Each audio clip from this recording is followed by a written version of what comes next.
Music দিবলৈ কৈছিল সলিল চৌধুৰী আৰু তাৰে মেইন এক্টৰ আছিল ৰাজেশ খান্না। আমাৰ পুৰণা মানুহখিনি আমি চাইছোঁ আনন্দ চিনেমাখন বৰ বিখ্যাত চিনেমা হয় স্যাৰ। তেতিয়া ঋষিকেশ মুখাৰ্জীয়ে তেওঁৰ যিজন হেৰি আছিল সলিল চৌধুৰীক ক'লে যে তুমি কেইটামান গান লিখিবলৈ দিয়া, গান লাগিব, এই কাহিনীটো এইটো গান লাগে আমাক।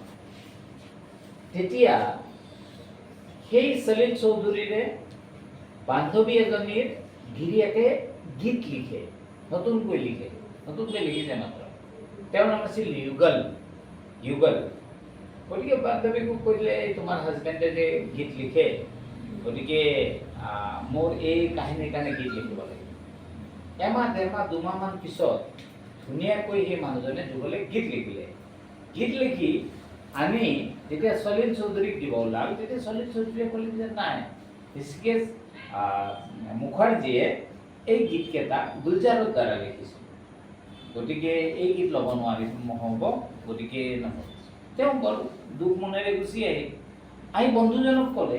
বন্ধুজনে তেতিয়া দ্বিতীয় দিনাখন ক'লে কিয়, তোমাক কামটো কৰিবলৈ দিছিল আৰু তোমাৰ এখনি দিব, ওলা যাওঁ।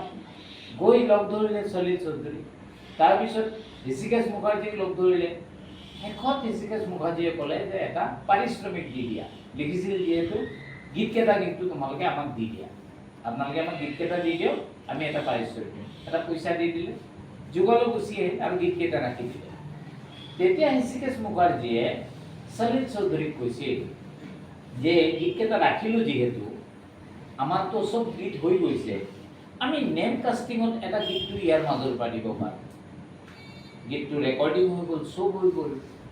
যিদিনাখন কলা কুশলীবিলাকে, যিবিলাক আৰ্টিষ্টবিলাকে প্ৰথমতে চিনেমাখন চাব, কোনেও বাহিৰত ওলোৱাই নাই এটা, সেই সময়ত ৰাজেশ খান্নাও যাই চিনেমা হলত বহি আছে, চবেই চাই আছে।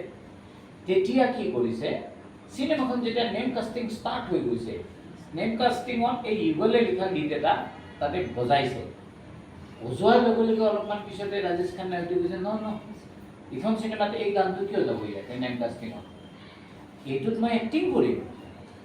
গতিকে ঋষিকেশ মুখাৰ্জীসকলে কৈ দিলে যে নহ'ব, মানে এইটো মোৰ ইমান ভাল লাগিছে, মই যিকেইটা গীতত অন্য সেইকেইটাত কাম কৰিছোঁ তাততো এইটো ভাল লাগিছে। তাৰপিছত সেইমতে কথা হ'ল। আপোনালোকে জানে যে কেঞ্চাৰ হৈছিল মানুহজনৰ, আৰু সাগৰৰ পাৰত তেওঁ লাখুটি এডাল লৈ সেইটো দৃশ্য নাছিলে আচলতে চিনেমাখনত, এই গীতটোৰ কাৰণে নিব লগা হ'ল। আৰু এই গীতটো আছিল জিন্দেগী কেচি য়ে পহেলি হে, কভি তো হসায়ে কভি তো ৰুলায়ে, আৰু সেইটো আছিল যুগলে লিখা।